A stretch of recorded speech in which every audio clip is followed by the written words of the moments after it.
मर्दिनी घिड़ी मत्रा घोषा धन संपादानी घष्टावर प्रिया गहना घिड़ी संतुष्ट कारणी धनारी मंडला धूर्णा धृचाड़ी धन मेघनी गान मती मयी चर्चा चर्चिता चारुहासिनी चदुला चंडिका चित्रा चंद्रमाल्या विभूषिता चतुर्भुज चारुदंता चातुरो चति चरित प्रधा चूलिका चित्र वस्त्रांता चंद वर्म कण कुंडला चंद्रहासा चारुदाती चकोरी चंद्रहासिनी चंद्रिका चंद्रधात्री चौरी चौरा चंडिका चंच द्वादिनी चंद्रचूड़ा चोरवासिनी चोरु चंदन लिप्तांगी चंचर चाम्र बीजिता चारु मध्या चारुगति चंदिला चंद्रूपिणी चरुर्मह प्रिया चर्वाचरित चक्रबाहु चंद्रमंडल मध्यमा चंद्रमंडल दर्पण चक्रवाकस्तनी चेष्टा चित्रा चारु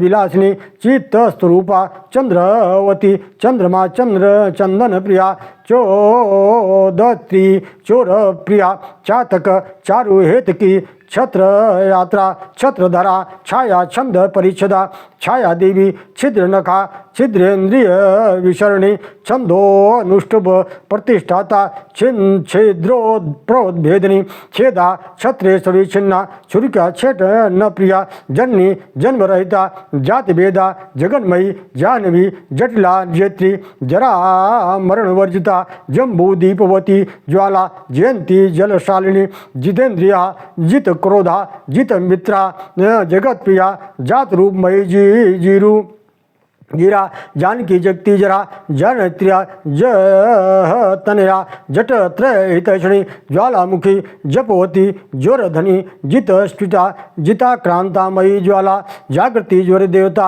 ज्वलंती जलदा ज्येष्ठा जयात घोष फोष्ठ दिग्मुखी जिम्नी जिम्भरणा जिम्भा ज्वलन माणिक्य कुंडला जिजिका घन निर्घोषा जजा मारुत वेगनी झल्लीरी वाद्य कुशला जरूपा जमुजा जटकवास समायुक्ता टंकनी टंक भेदनी टंक कणकृता घोषा टकड़ीय महोरसा टंकार कारिणी देवी ठट शब्द निदानिनी ठामरी डाकनी डंडू मारेक जरिता डिम्बा डामरी तंत्र मार्गस्था डगम गडग मग रूप मादिनी डिग्गीर वसा डिम्बा शक रीडा परायणा दुंडो भिनेश जमनी ढक्का सहस्ता ढिल ब्रजरा नित्य ज्ञाना निरुपमा निगुड़ा नर्मदा नदी त्रिगुड़ा त्रिविधा तंत्री तुलसी तर रुद त्रिविक्रम पदांकृता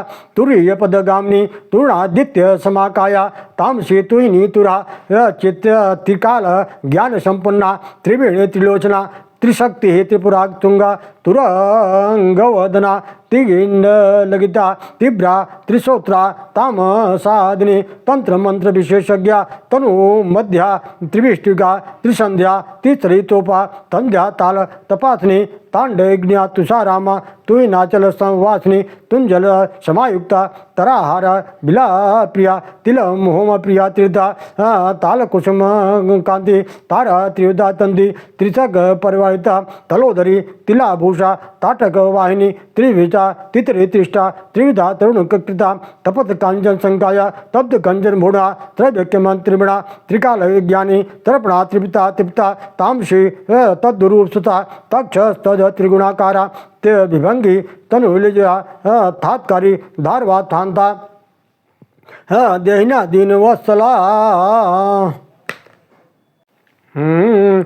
क्षोभस्त्र परितांगी क्षीराब्धि तनया क्षमा गायत्री सावित्री पार्वती सरस्वती वेद गर्भा वरारोह गायत्री पराम्बिका इति साहस्मकं नाम्ना गायत्राशैव नारद पुण्यपदम सर्वपापाधनम महासंपत्ति दायकम 7वें अध्याय में इस तरह से माता गायत्री के 1008 नामों का वर्णन किया गया है। अब हम चलते हैं फिर कथा की तरफ। 7वें अध्याय भगवान दीक्षा की विधि का वर्णन करते हैं। यह सब श्रवण करके श्री नारद जी महाराज भगवती की तपस्या करने के लिए वहाँ से चले गए। जन्मेजय प्रश्न करते हैं, हे व्यास जी महाराज, कृपा करके बताइए कि जब भगवती की उपासना ही नित्य है तो कुछ लोग अलग अलग देवताओं की उपासना क्यों करते हैं? यहाँ तक कि संसार में कुछ लोग ऐसा भी हैं जो वेदों में श्रद्धा नहीं रखते हैं।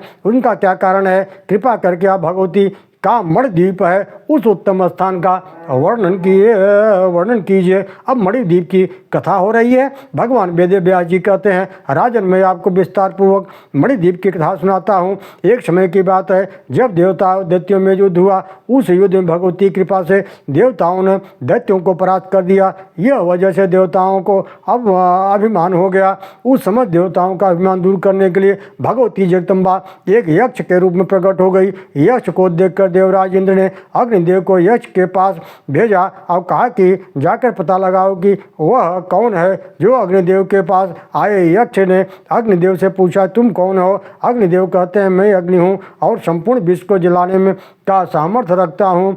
तभी यक्ष ने अग्निदेव के सामने एक तृण रख दिया। कहा, तुम विश्व को भस्म करने की शक्ति तुम्हें है तो इस तृण को जला करके दिखाओ। अग्निदेव ने उस तृण को जलाने का लाख प्रयास किया किंतु वे उस चरण को भस्म नहीं कर पाए। लज्जित होकर देवता को पास लौट गए।